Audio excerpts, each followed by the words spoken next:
por tener las mismas manifestaciones clínicas. 3 de ellas son frecuentes en nuestro medio, así que esta está por un chiquito y las manos bueno, la microangiopatía trombótica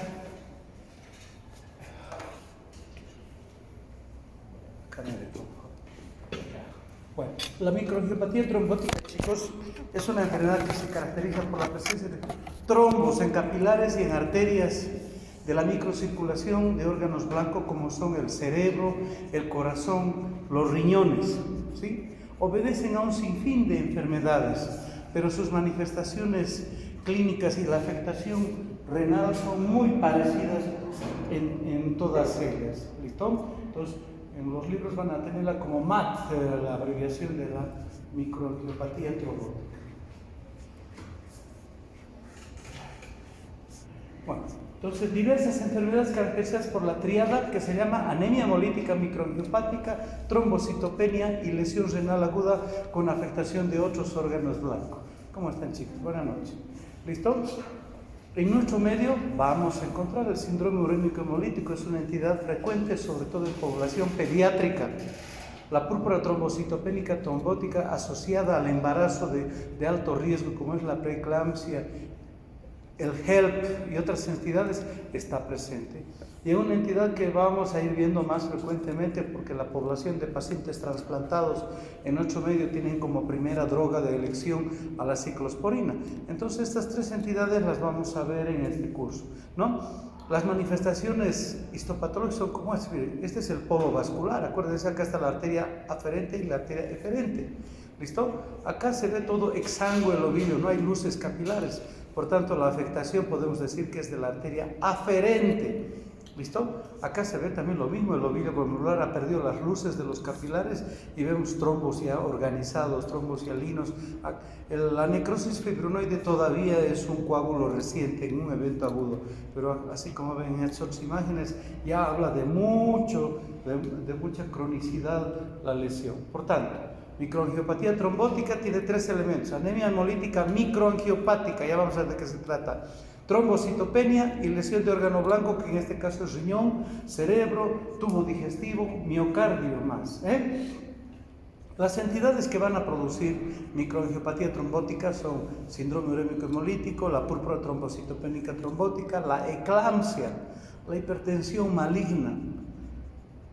Un caso en miles de pacientes van a ver. La esclerodermia es frecuente, pero no de la forma y la severidad que está descrita en los libros. La esclerodermia que se ve en nuestros pacientes forma parte de la enfermedad del tejido mixto, la enfermedad reumatológica, con cambios más que todo cutáneos, faciales. Hay afectación túbulo-intersticial del riñón, pero encontrar microangiopatía trombótica exclusivamente por la esclerodermia, ningún caso puedo contarles. Y fundamental el rechazo agudo humoral, ¿listo? Mediado por la ciclosporina y la toxicidad misma por la ciclosporina, ¿no? Las lesiones en las arterias, capilares glomerulares, túbulo intersticio son similares en todas estas enfermedades. Por tanto, el diagnóstico diferencial tiene que ser en base a la colección de datos clínicos, la investigación, la historia clínica y fundamentalmente la biopsia renal. ¿A qué se debe la microangiopatía trombótica, es decir, la anemia hemolítica microangiopática? En un frote de sangre periférico ustedes van a ver esto. Acá está más claro, miren, los glóbulos rojos tienen esa claridad en el centro del glóbulo rojo, porque el glóbulo rojo es bicóncavo, ¿verdad? Los bordes son más gruesos, por tanto se ven así, pero aparecen estos elementos ahí, ¿listo? ¿No? Aparecen estos fragmentos de glóbulos rojos, o parece que hubieran explotado. A la presencia de estos elementos se llama esquistocitos. Por tanto, el evento fundamental de la microangiopatía trombótica son trastornos microvasculares oclusivos, donde ha existido agregación plaquetaria que va a generar trombocitopenia y daño mecánico de los hematíes esquistocitos. ¿Listo? Los esquistocitos han pasado por un capilar que está reducido de su luz por la agregación plaquetaria, por la formación de trombos, y al pasar por esto sufren una agresión mecánica y se rompen. ¿Listo? Entonces, Esta anemia hemolítica microangiopática, por si acaso, es CUMS negativa. La prueba de CUMS es aquella en la que se hace en el estudio, en in vitro, suero de un paciente sensibilizado con glóbulos rojos y viceversa. Y cuando hay hemólisis por un suero por reacción cruzada, se habla de anemia hemolítica desde CUMS positivo. En este caso no hay eso. El test de CUMS es negativo. Es una anemia hemolítica microangiopática mecánica. ¿Por qué? Porque al pasar por los capilares que están obstruidos por los trombos, los glóbulos rojos se van a romper. Fíjense, es un ovillo glomerular, es un capilar ocluido. Su luz queda acá. Al pasar el glóbulo rojo acá, miren, están atrapados los glóbulos rojos. Al pasar por el pequeño espacio que queda la luz, se van a romper, ¿no? Entonces acá hay un glóbulo, una nefrona, un ovillo glomerular con un sangrado en su interior, ¿listo? Y hay trombos o material fibrinoide en los capilares. Entonces, la anemia microangiopática mecánica se manifiesta por presencia de esquistocitos en la sangre periférica. ¿Y cuál es la manifestación? De que son glóbulos rojos destruidos, la deshidrogenasa láctica va a aumentar por 10, por 20 en el plasma sanguíneo. ¿Listo? Y descenso de la aptoglobina. ¿Qué es la aptoglobina, chicos? Es una proteína transportadora de la hemoglobina que habitualmente es el resultado del envejecimiento y de la ruptura de glóbulos rojos a nivel del vaso, a nivel del hígado o en la microcirculación. La aptoglobina tiene una saturación pobre porque nadie tiene hemólisis continuamente. En cambio acá vamos a tener descenso de la aptoglobina porque toda ella va a estar saturada de hemoglobina. Va a haber trombocitopenia con recuentos menores a 150.000 y fundamentalmente la afectación de órganos blancos.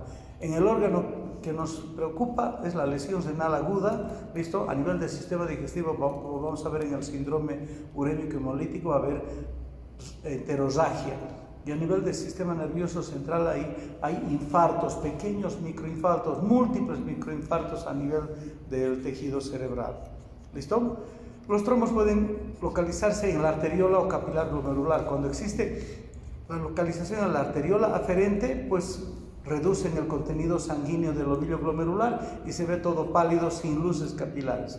Pero si la afectación es de la arteriola eferente, se van a ver como este caso y como este otro, fíjense, lleno de glóbulos rojos. Es un ovillo glomerular hemorrágico, ¿sí? Acá podemos decir que el trombo está ubicado en la arteriola eferente.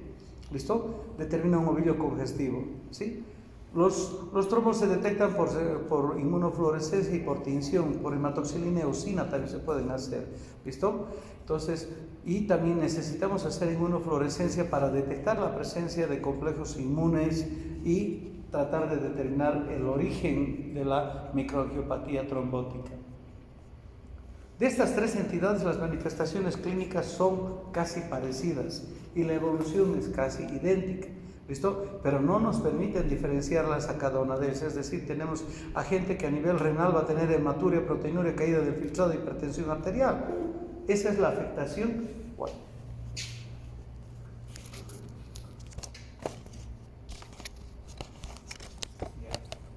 Entonces,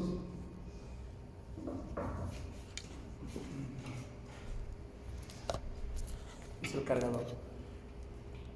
Cuando predominen los síntomas urinarios, vamos a pensar en síndrome urémico hemolítico, en púrpura trombocitopénica trombótica. Pero cuando predominen los síntomas en sistema nervioso central, vamos a pensar muchísimo más en púrpura trombocitopénica trombótica. Cada una de estas entidades es completamente distinta en su fisiopatología y la forma de tratar es aún mayor. Bueno, acá no he escrito las formas relacionadas a la ciclosporina, pues obviamente que si se trata de un paciente que está recibiendo ciclosporina va a ser una de las causas a determinar, ¿no? Entonces el diagnóstico exige una historia clínica completa, identificación de las toxinas. Les pongo acá la shigatoxina, que es de la Shigella. En la América no tenemos la Shigella que produce shigatoxina, pero sí tenemos a la Escherichia coli enterohemorrágica que produce la verotoxina, ¿listo? Entonces, si es positiva la verotoxina, pues tenemos, ¿no? Bueno, en la fisiopatología de la púrpura trombocitopénica trombótica se puede determinar una proteína, una enzima de la proteína del factor von Willebrand que se llama ADAM13. ¿Listo? Va a estar consumida porque acá va a haber un exceso de proteína de la proteína de TAM, ¿cómo se llama esta proteína que les dije? Bueno, que predispone al depósito de plaquetas y formación de trombos, ¿listo? Entonces, se hace en nuestro medio el dosaje de Adams 13, ¿listo? Bueno, si se descarta el síndrome urémico hemolítico, la púrpura trombocitopénica trombótica, o sea, no hay verotoxina, no hay cigatoxina, el Adams está conservado, entonces será un SHU atípico. Y hay una lista de 40 cosas que van a caracterizar al síndrome urémico atípico, ¿listo? Pero tenemos a nuestro riñón con hematuria, proteinuria, caída de filtrado, hipertensión arterial y lo peor de todo, las lesiones de estas entidades son irreversibles. La evolución a la enfermedad renal crónica terminal va a ser en función del tipo de patología que se detecte, ¿listo? Bueno, esta es una plaqueta, por si acaso, perdón, es una plaqueta donde están los cuerpos de Weill-Palade que tienen a la proteína de von Willebrand, ¿listo? Esta proteína, si se libera por un factor de la coagulación o de la inflamación, ¿qué hace? Agrega plaquetas, agrega fibrinógeno, conforma lo que se ve acá incompletamente, miren, forma un trombo plaquetario y un trombo de fibrina. Entonces, la proteína ADAM13, al igual que la antitrombina 3, saben que la antitrombina 3 limita la formación de un coágulo, ¿listo? El ADAM3, cuando ya pasó la inflamación, recibe orden genética del ARN celular para fragmentar al factor von Willebrand, ¿listo? Y por tanto se limita la formación de trombos plaquetarios, ¿listo? Esto es lo normal. Pero esto es lo patológico que sucede. Acá el ADAM13 está consumido o inhibido. Sus valores están bajísimos. Y el factor von Willebrand da lugar a estos trombotes tremendos que van a reducir la luz del capilar y van a generar anemia hemolítica mecánica, trombótica, ¿verdad? ¿Listo? Todo esto acontece en las plaquetas. Por eso también las plaquetas van a ser consumidas, ¿no? Bueno. La púrpura trombocitopénica trombótica se debe al déficit severo de la actividad del ADAM13, ¿listo? Que es la encargada de fragmentar los multímeros del factor von Willebrand, ¿listo? Su deficiencia puede ser genética muy rara, adquirida, habitualmente obedece a enfermedades autoinmunes, a fármacos, a irradiación, ¿listo? Y a interacción con algunos virus, como vamos a ver luego. En cambio, el síndrome urémico hemolítico a la presencia de la toxina Shiga o a la verotoxina. Ya les he mencionado que la shigella productora de la toxina Shiga solo en África y la India, la verotoxina y en Latinoamérica. Y el síndrome urémico hemolítico es la patología más frecuente en pediatría, sobre todo en Argentina, ¿no? Ya vamos a ver por qué razones. Acá en Bolivia también tenemos nuestras características propias de comer un poquito de Escherichia coli por no pasteurizar el quesito. ¿Listo? ¿El quesillo que comemos está pasteurizado? No. ¿Quiénes son del valle? ¿Cómo hacen las mamás? Pues lo cortan con cuajo, sus manitos se lavan, obviamente, pero esa leche a las tetas de la vaca se la ha agarrado, las tetas de la vaca duermen sobre la materia fecal de esa vaca durante la noche, pues la irrigada no es suficiente, entonces hay colimas tiene la leche. Y si la cortamos y hacemos decir, estamos comiendo colinas, y ahí empezamos con el síndrome urémico hemolítico. Esa es la situación. Lo mismo con el queso de cabra, la leche que no está pasteurizada. ¿Listo? En Argentina se ha dado esta enfermedad porque a la gente le gusta comer carne semicocida, 3/4, así un poquito sangrando con una gotita de glóbulos, ¿no? Si es rica, pero la carne no cocida está contaminada en el faeneamiento con la materia fecal de la vaca, ¿no?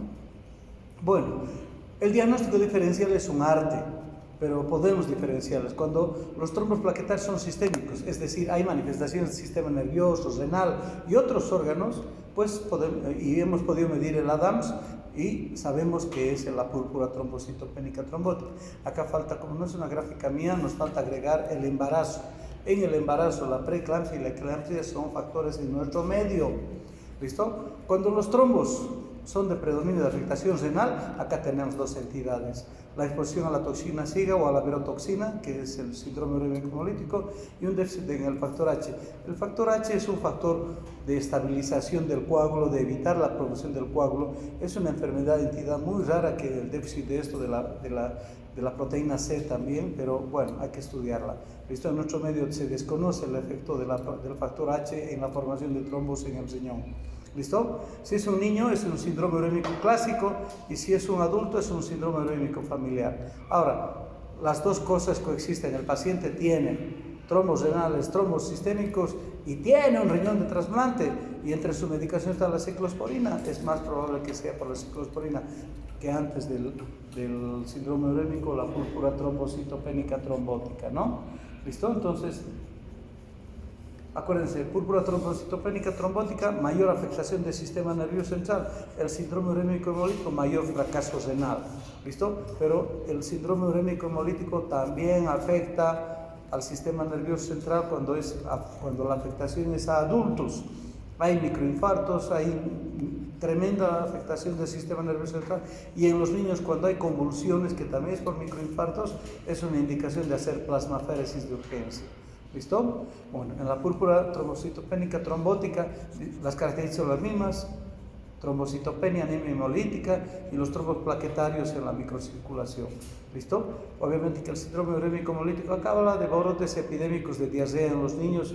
Sí se dan, ¿no?, un poquito en el cambio estacional. ¿Listo? Porque nadie sale a comer asado en el campo en invierno, ¿no? En cambio, en el cambio estacional salen a hacer el asado, la carne no está bien cocida, tampoco está pasteurizada y viene. Y en nuestro medio son las visitas vacacionales a la abuela en el Valle Alto, quesito, cuajito o leche sin pasteurización, van a ser la fuente del síndrome urémico hemolítico, ¿no?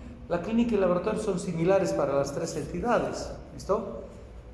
El resultado de la anemia hemolítica microangiopática es el incremento de la deshidrogenasa deshidrogenasa láctica. La bilirrubina directa, ¿por qué? Porque la cantidad de pigmento no va a ser metabolizada en el hígado y va a haber hiperbilirrubinemia directa. Disminución de la proteína transportadora de hemoglobina, que es la aptoglobina, y la presencia de los esquistocitos en sangre periférica. Los recuentos de trombocitopenia entre 5.000 y menos de 120.000. Pueden coexistir lesiones purpúricas, ¿no? ¿Qué es una púrpura y qué es una petequia?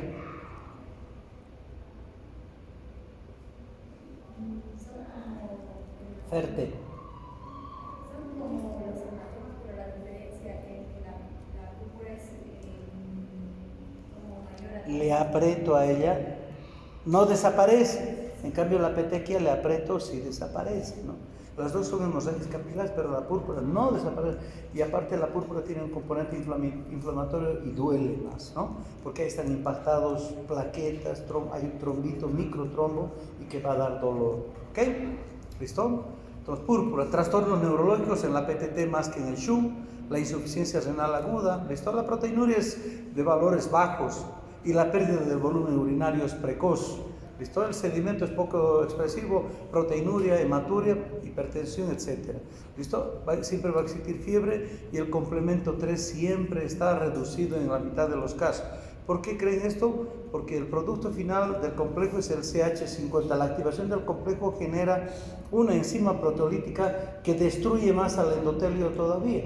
¿Listo? En el caso del síndrome urémico hemolítico se activa porque hay presencia de una proteína que es la verotoxina que está adherida al endotelio. ¿Listo? Lamentablemente la verotoxina tiene receptores GABA que están en el endotelio y que predominan muchísimo más en el riñón, hay en la retina, hay en el cerebro, por tanto esos van a ser los órganos afectados. ¿Listo? Entonces, complemento siempre consumido, pero miren en las tres entidades, ¿listo? Y en la patología, es lo que andábamos mencionando, ¿no? ¿Listo? El daño endotelial afecta a las arteriolas y capilares. Existe un engrosamiento subendotelial y que da lugar a la formación de los trombos hialinos. ¿Listo? Se denota el engrosamiento del endotelio, y estos se denominan necrosis fibrinoide. ¿Listo? Acá fíjense, no hay luz del capilar, acá solo se ve el espacio urinario. Las luces de los capilares deberían verse tal vez como esta acá, pero fíjense acá los capilares ocupados por material fibrinoide. Esa es la característica, trombos plaquetarios. ¿Listo? Puede haber un edema subendotelial que da lugar a unas imágenes parecidas a corte en cebolla, que se llama endoteliosis. ¿Listo? El edema da una imagen de mesangiolisis. ¿Listo? Habitualmente la membrana basal glomerular está libre, pero tiene dobles contornos por la destrucción y engrosamiento, por el depósito de material fibrinoide, ¿no? Entonces, fíjense, un capilar con coágulos o trombos en su interior. Este es hematoxilina eosina, esta es metenamina plata, entonces se ve el engrosamiento de los endotelios. Acá se ve muy claramente un capilar como está ocupado de coágulos, ¿no? Y este es un capilar, miren, y este es un trombo. Esto, todo el capilar está ocluido. Y si vemos la imagen negativa, la membrana basal y el trombo ya organizado. Todas estas lesiones a nivel renal son irreversibles. ¿Listo? Bien. La primera entidad que vamos a ver es el síndrome urémico hemolítico. Es Escherichia coli positiva entero-hemoságica. ¿Listo? Bueno, este es un ovillo glomerular. Fíjense el capilar con llena de coágulos o trombos.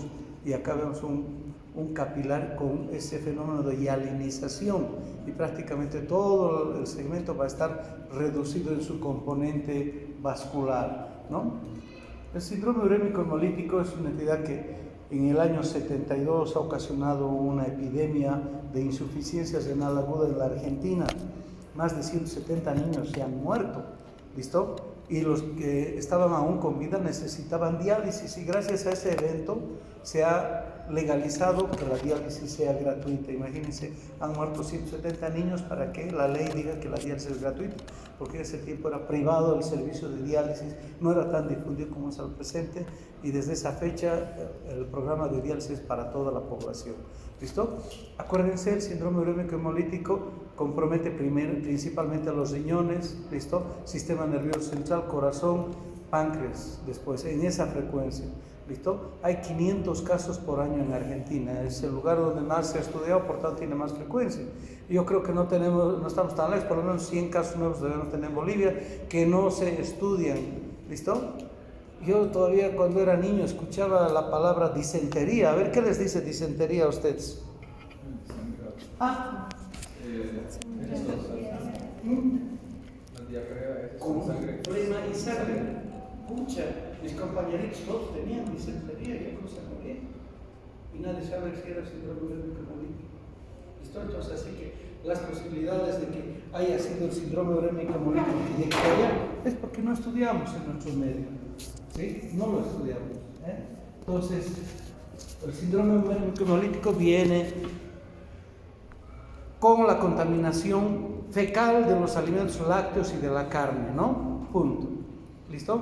La principal lesión de la lesión microangiopática va a ser a nivel del riñón y aparece poco después de una enterocolitis hemorrágica, que es la disentería, y va a tener las tres manifestaciones que hemos hablado: anemia hemolítica microangiopática, trombocitopenia y lesión renal aguda, ¿sí?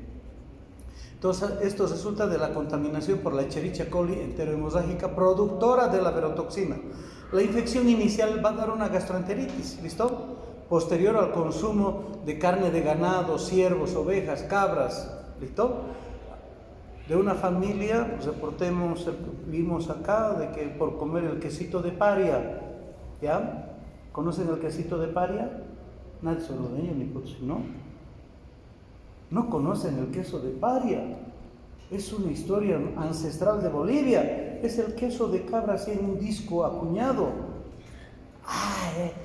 Me cago más. Argentinos no son bolivianos.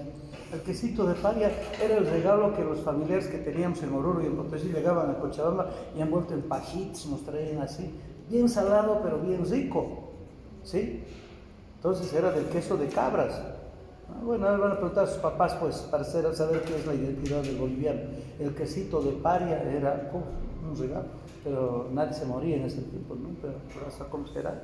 Un caso, yo he conocido de un niño que llegó de Europa para visitar a sus abuelos, ¡pum!, y lo han traído a Cochabamba.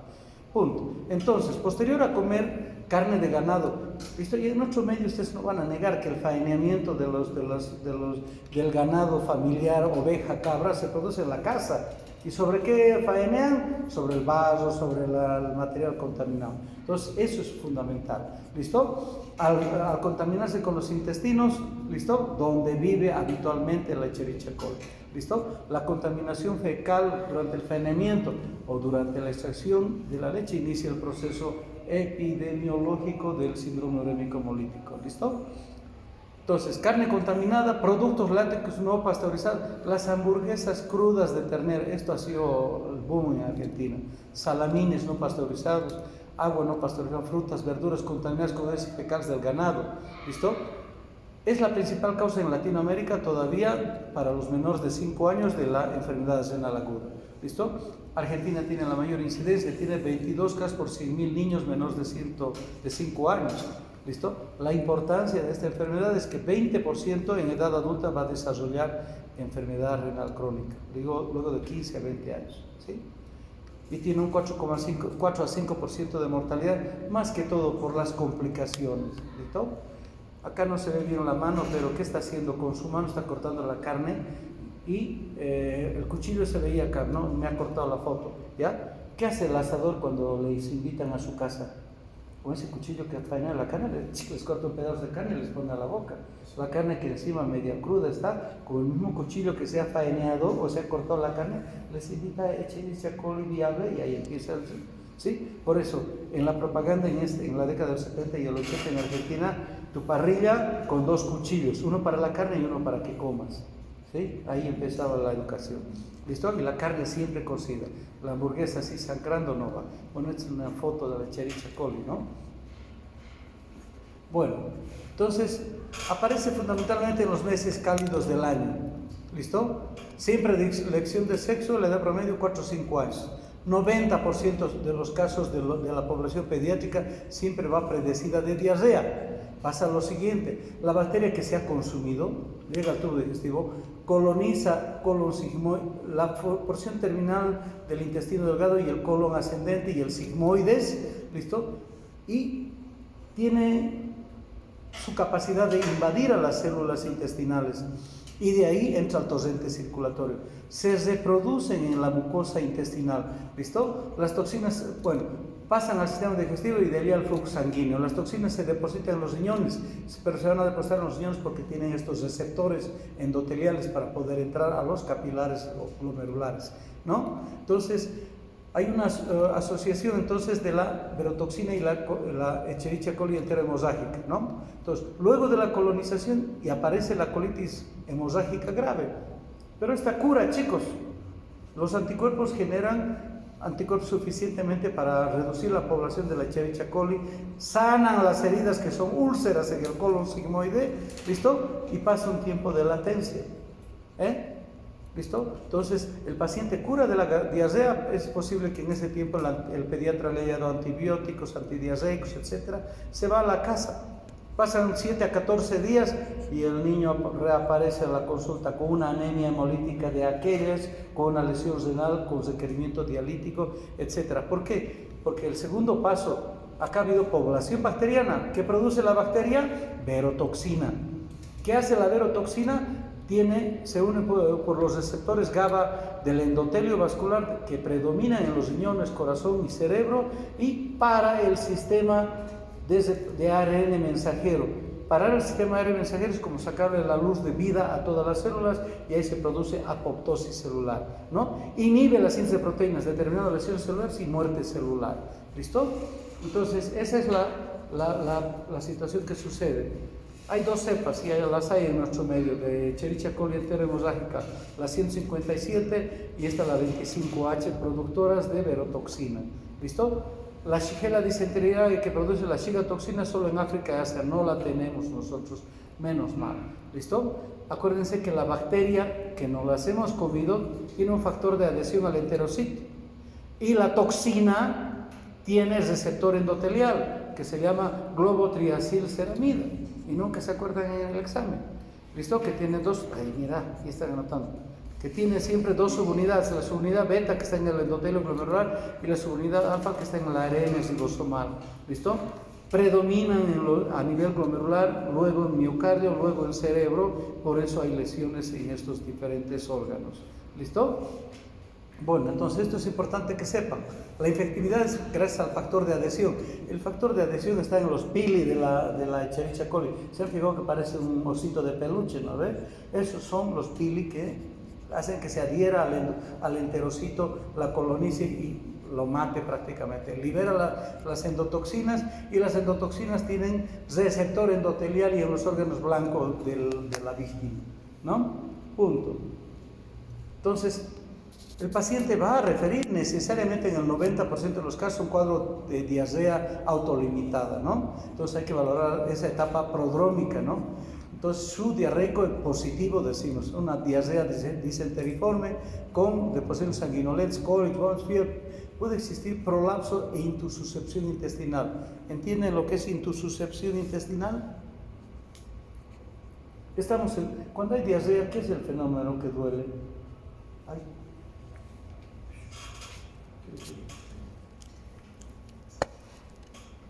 Oye, se apagó esto. ¿Quién es el técnico? ¿Eh? Está prendido. El hecho de evitar. Eso otro se cayó. Pero si no lo vemos, no estamos con esto. Este se cayó. Ahí. Esto está.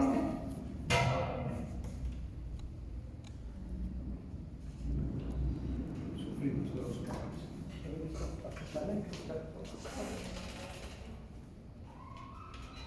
Es esto.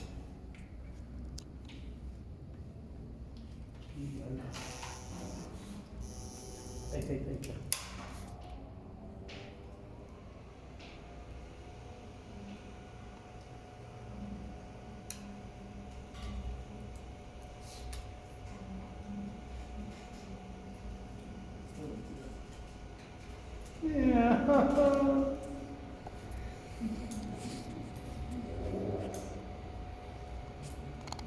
Y vamos bien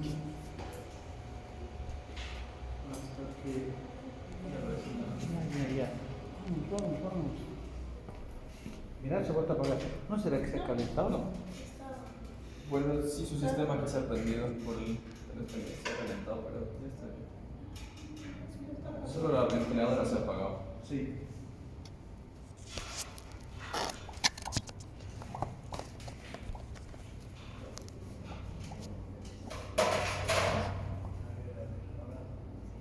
¿Cuál es el botón para ver acá abajo?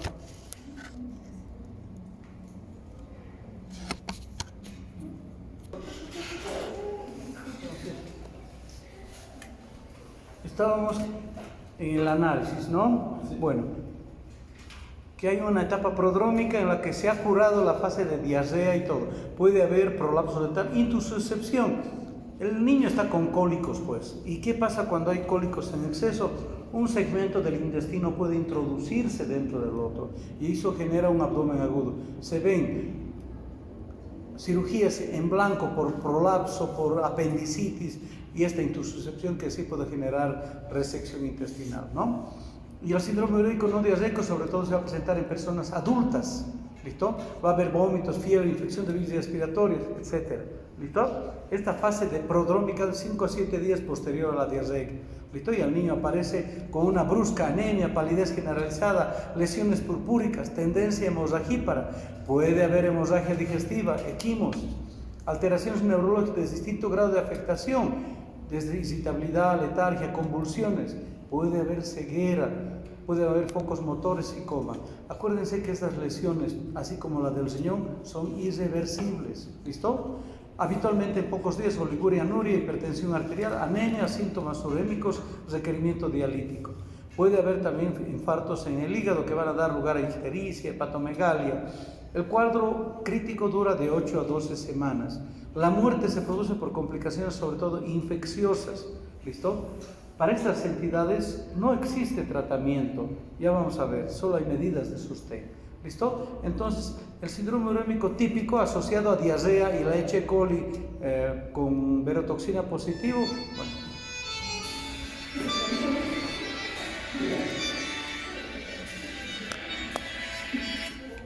Estoy en... ¿Ya? Entonces, el síndrome urémico hemolítico clásico, donde detectamos la verotoxina. El atípico, ¿sí? Puede haber neumonía, puede haber virus, la varicela, ¿listo? Citomegalovirus, la influenza, acá les pongo el H1N1, se han visto casos, la hepatitis A, VIH, el dengue, el Epstein-Barr, el simple, el virus, el herpes virus. Idiopático, relacionado a una disfunción primaria del endotelio vascular, gente que se automedica, hay mucho de esto. Hereditaria, muy raro, es con el déficit del factor H que les comenté que no está estudiado en nuestro medio, autosómica dominante y atípica, ¿sí? Asociado a enfermedades sistémicas, cáncer, embarazo, hipertensión maligna, rechazo de trasplantes, glomerulopatías, defectos de síntesis de la metionina, el VIH en estadio terminal, ¿no? Y entre los fármacos el que predomina va a ser la ciclosporina, ¿no? Entonces hay que tener en cuenta todo este calendario. En el laboratorio la anemia, la plaquetopenia, la prueba de Kuhn negativa, la hemólisis microangiopática, donde evidenciamos esquistocitos en el frotis de sangre. Neutrofilia es un indicador de mal pronóstico porque está hablando de sobreinfección, ¿listo? Y la aptoglobina, que en vez de mejorar sigue bajando, ¿listo? Cuando sigue bajando estamos hablando de que se sigue destruyendo los glóbulos rojos, por tanto hay mucha más actividad de destrucción de glóbulos rojos. Deshidrogenasa láctica por la destrucción, las bilirrubina indirecta elevados, ¿no? La disfunción renal y requerimiento de diálisis, ¿no? Acuérdense que en orina solo hay hematuria, proteinuria, glucosuria puede existir, ¿listo? Los rangos habitualmente no son altos de proteinuria, pero están todos ahí, ¿ya? Este periodo prodrómico, cuando el paciente llega con la anemia y con las manifestaciones que hemos visto, es sintomático. Hay que vigilar el estado de hidratación, cultivos, hemograma, monitoreo de la diuresis y función renal. El cuadro ya instalado requiere apoyo dialítico, ¿listo? En la anemia no se recomienda transfundir plaquetas porque favorece la formación de trombos, ¿listo? La transfusión de plaquetas estará indicada frente a una hemorragia cerebral o una hemorragia del tubo digestivo nada más, ¿listo? La diálisis precoz es muy favorable, ¿sí? ¿Por qué? Porque es un factor más en contra de la progresión hacia las complicaciones, ¿listo? Tener un medio interno estable va a hacer que el paciente se recupere y podemos utilizar la hemodiálisis para un aporte calórico proteico importante. Evitamos la desnutrición aguda. El uso de antibióticos es controversial, ¿listo? Si tenemos una población alta, hoy la ciencia no está con nosotros, ¿sí?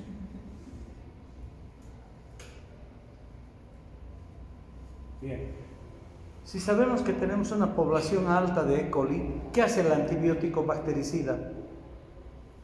Mata la bacteria, ¿no ve? ¿Y qué libera de su pancita? Verotoxina.